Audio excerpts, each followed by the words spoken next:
listeners, so what is happening over at Glenden? So the reason that this campaign, Save Glenden, has started, there's been an approval that is quite unexpected, come out of the blue.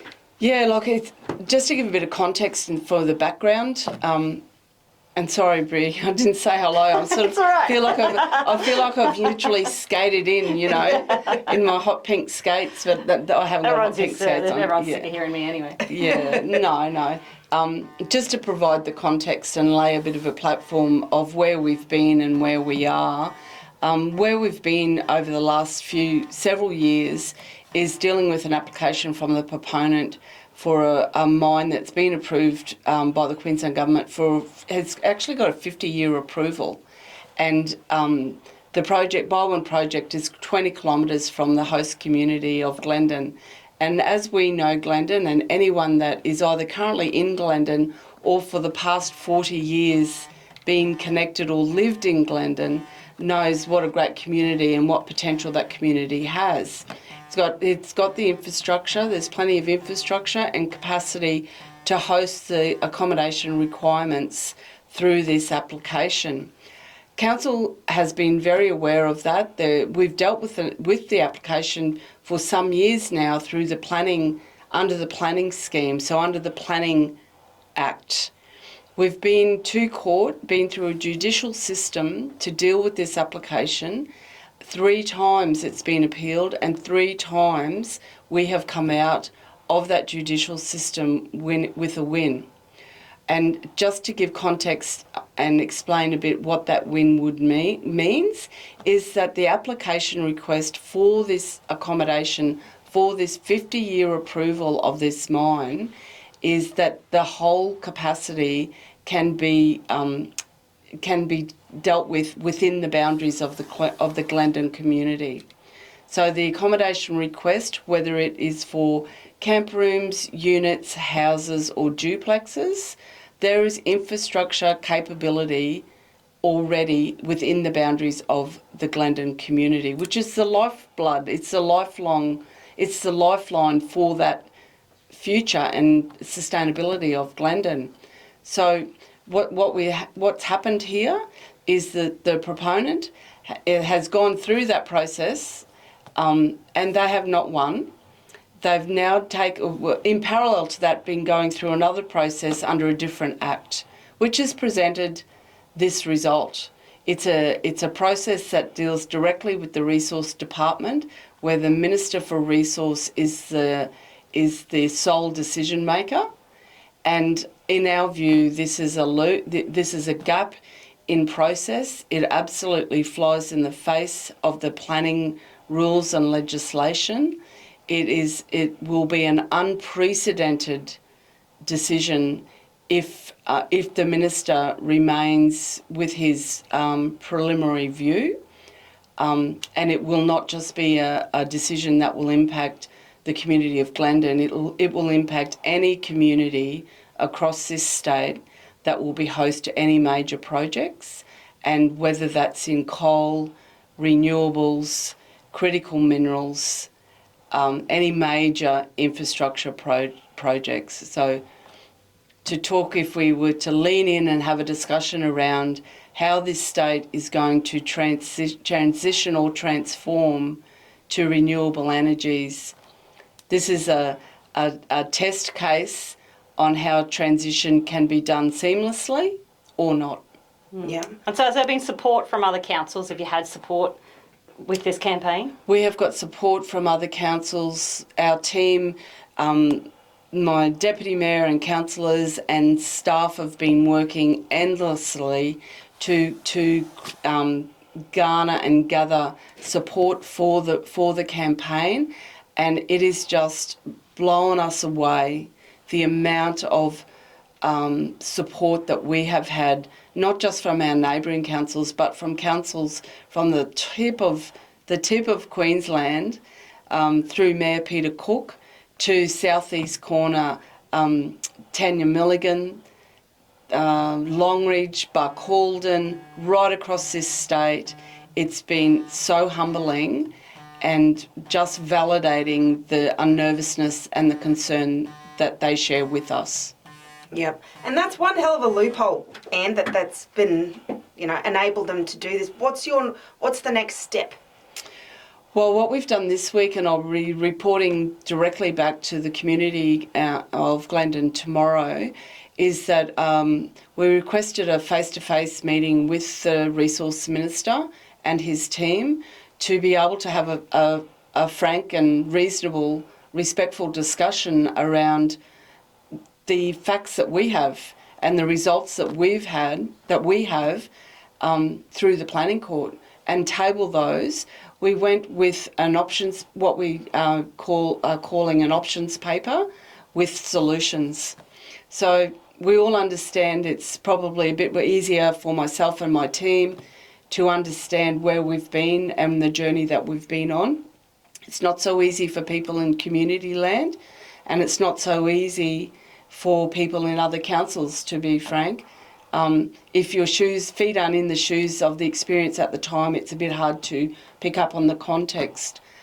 So we took the opportunity to put those solutions to the Minister. Pardon me. I feel, while we feel as though we were heard, and not only heard, I do genuinely feel that the Minister and his team did listen to what we tabled.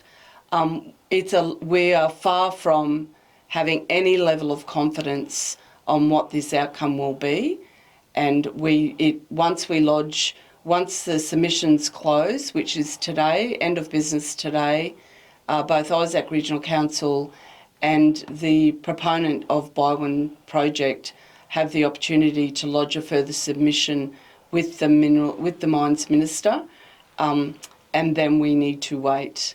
But we will not be slowing down in terms of garnering support and keeping the issue live through different mediums of media, different community updates, and all community updates right across our own region, that being the Isaac Regional Council geographical region. Well, your social media campaign's doing really well, and it's being seen as far away as Tasmania even. What can listeners do?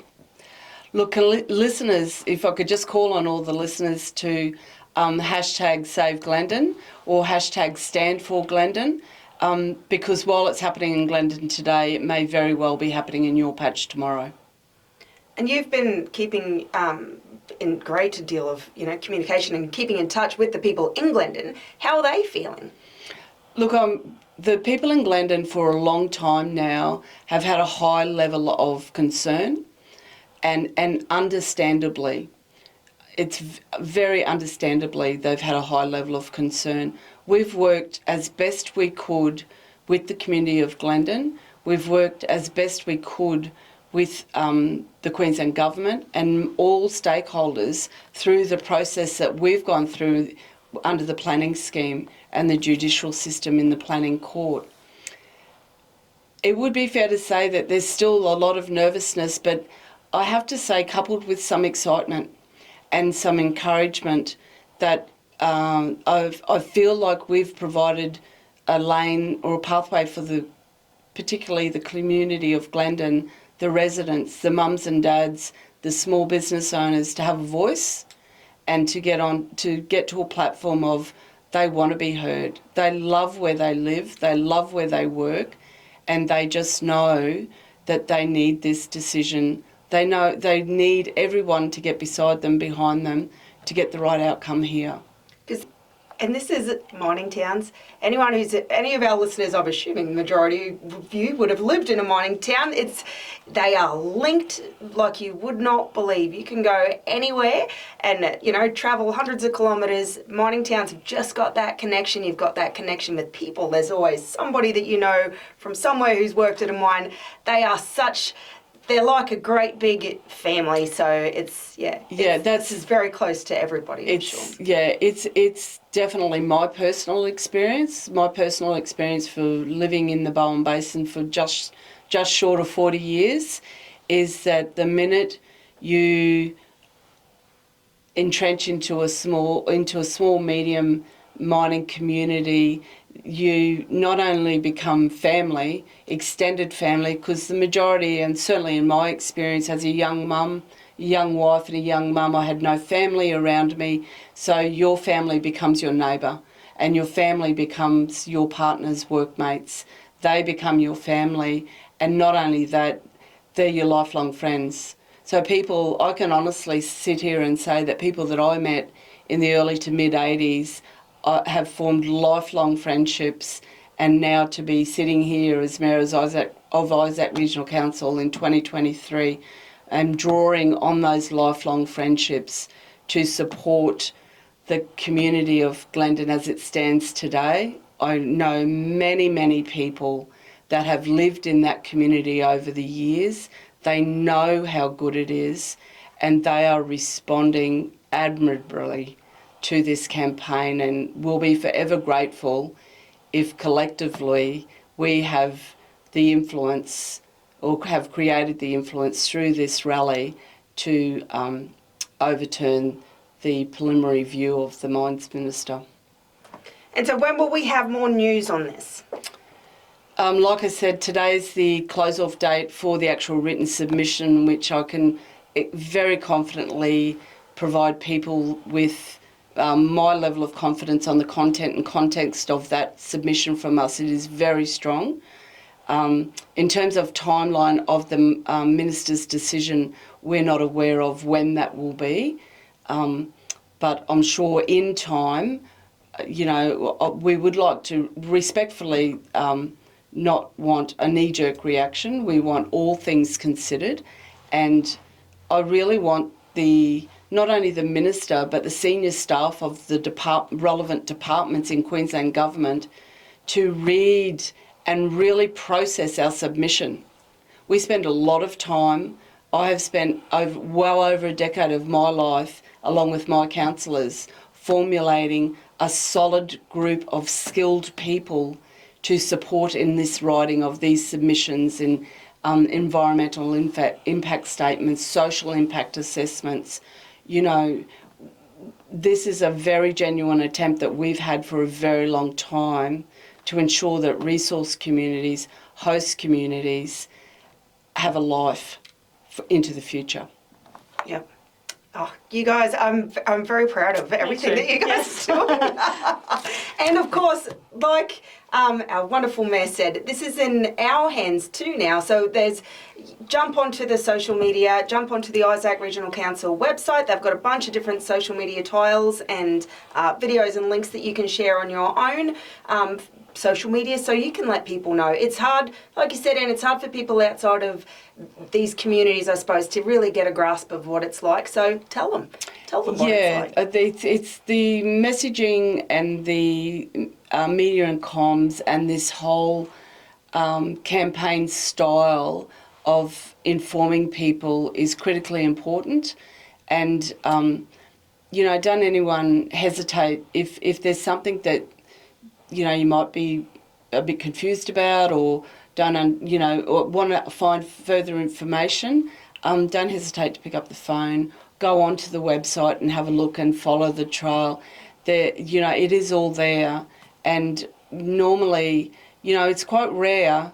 It's been quite rare in my time to see such a roll-up effect of reaction to a response from the government. We worked very hard.